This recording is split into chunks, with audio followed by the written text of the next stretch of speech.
کیا ہوتا؟ وہ تبلیغ کرتے، لوگوں تک اسلام پہنچا،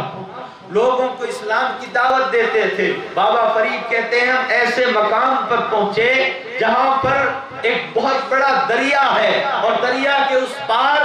بستی بس رہی ہے مگر کنارے پر کوئی کشتی نہیں ہے، مگر حضرت مخدوم باالحق میرے ساتھ اور میں ان کے ساتھ میں، ہم دونوں بھائی اپنا ایک دوسرے کا ہاتھ پکڑ کر اس سمندر پر ایسے چلے ہیں جیسے کہ کسی راستے پر چل رہے ہیں۔ یوں کر کے انہوں نے راستہ پار کر اور راستہ پار کر کے چلے گئے، لوگوں کو اللہ تعالیٰ کے بارے میں اسلام کی باتیں بتائی، دین کی باتیں بتائی، کئی لوگوں کو اسلام میں داخل کیا اور ایک ایسی جگہ پہنچے جہاں پر وہاں کا معاملہ یہ تھا کہ جب اس گاؤں کے اندر کوئی آدمی مر جاتا تھا تو پھر اس میت کو وہ گاؤں والے، اس کے گھر والے، رشتہ دار کیا کرتے تھے، ایک گاؤں کے باہر ایک پہاڑی کی ایک غار تھی، اس غار کے اندر لا کر اس کی میت کو اس غار میں رکھ دیتے تھے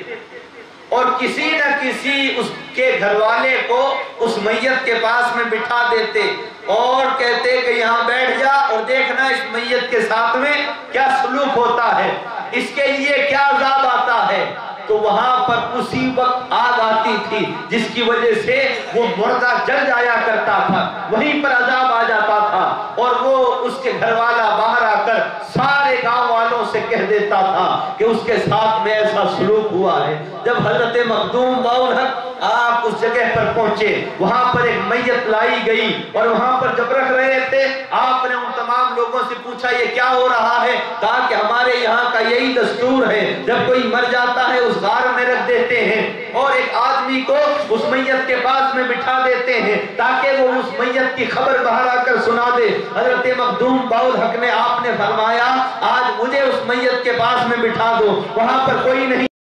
جب حضرت مخدوم باالحق اس میت کے پاس میں بیٹھ گئے، ادھر سے رب تبارک و تعالیٰ کے عذاب کے فرشتے جب اترے عذاب دینے ہی لگے، اللہ تعالیٰ کی طرف سے آواز آئی اے میرے عذاب کے فرشتوں واپس پلٹ آؤ، اس لیے کہ آج میرا محبوب مخدوم باالحق اس کے پاس میں بیٹھا ہوا ہے۔ ارے یہ جس کے پاس میں بیٹھ جاتا ہے ہم اسے عذاب نہیں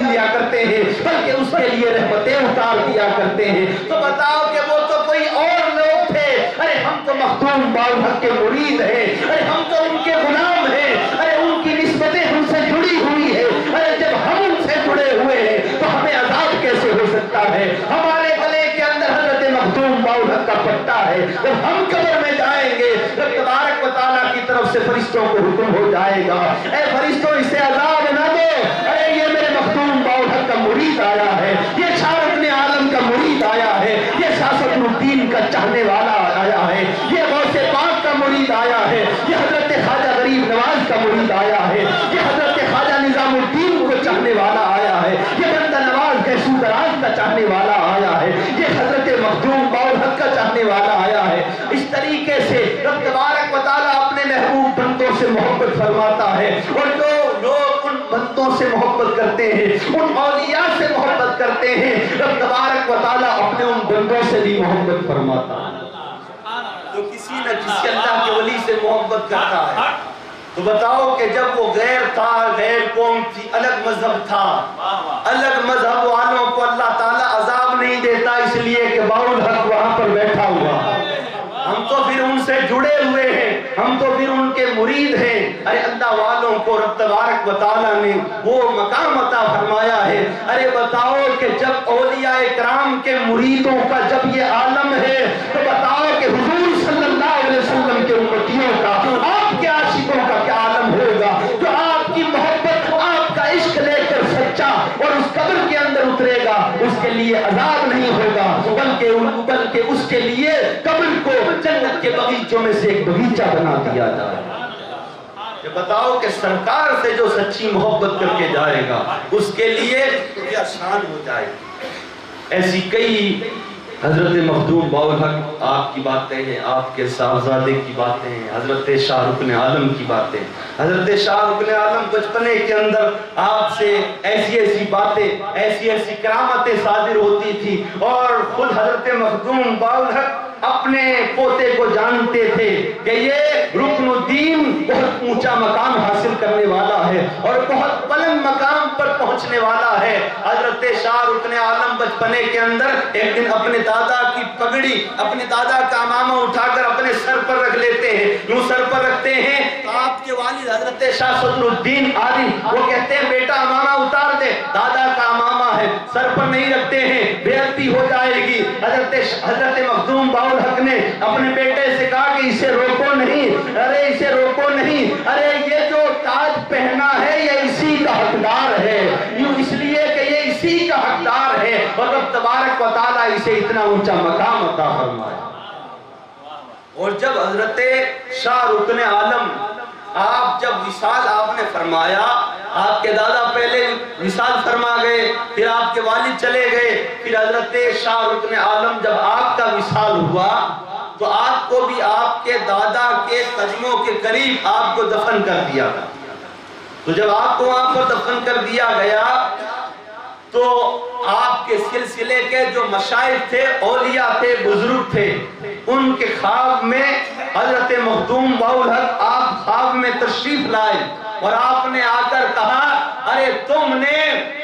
قطب الاقطاب کو میرے قدموں میں لا کر سلا دیا ہے، ارے جب سے رکن الدین میرے قدموں میں آ کر سویا ہے اس دن سے میں نے اپنے پیروں کو سمیٹ لیا ہے، ارے اسے لے جا کر کہیں اور دفن کرو۔ اس کے ادب کے لیے میں نے اپنے پیروں کو سمیٹ لیا۔ بتاؤ کہ غوث العالمین جو دادا ہے مگر دادا کے مقام پر، غوث العالمین کے مقام پر ہوتے ہوئے بھی اپنے پوتے کا ادب کر رہے ہیں، تو پتہ چلتا ہے رب تبارک و تعالیٰ نے شاہ رکن الدین کو بھی وہ مقام عطا فرمایا ہو کہ اتنی بڑی ہستی کو میرے قدموں میں لا کر سلا دیا ہے، میں نے اس کے ادب کی خاطر اپنے پیروں کو سمیٹ رکھا۔ تب کئی مہینے بعد حضرت شاہ رکن عالم کو واپس آپ کے اسی مزار سے آپ کو واپس نکالا، اور جو آج ہم دیکھتے ہیں آپ کا گنبد، وہ جو سبز گنبد ہے، ہر ایک عاشق کے مرید کے گھر میں وہ آپ کی درگاہ کا فوٹو ہے، وہ دہلی کے بادشاہ نے وہ تعمیر کروایا تھا، اسی جگہ پر پھر آپ کو وہاں پر دفن کیا گیا۔ جب آپ کو آپ کے مزار مبارک سے جب نکالا گیا تھا تو حضرت شاہ رکن عالم آپ کی صورت اور آپ کا حلیہ ایسے بتا رہا تھا جیسے کہ ابھی دفن کیا، اس قدر آپ کی صورت چمک رہی تھی، خوشبوئیں آ رہی تھی۔ ان اللہ والوں کو رب تبارک و تعالیٰ نے اتنا اونچا مقام عطا فرمایا ہے۔ ہم دعا کریں رب تبارک و تعالیٰ ہمیں سچی محبت عطا فرمائے، سچا عشق عطا فرمائے، اللہ تعالیٰ ہمارے گناہوں کو معاف فرمائے۔ وما علینا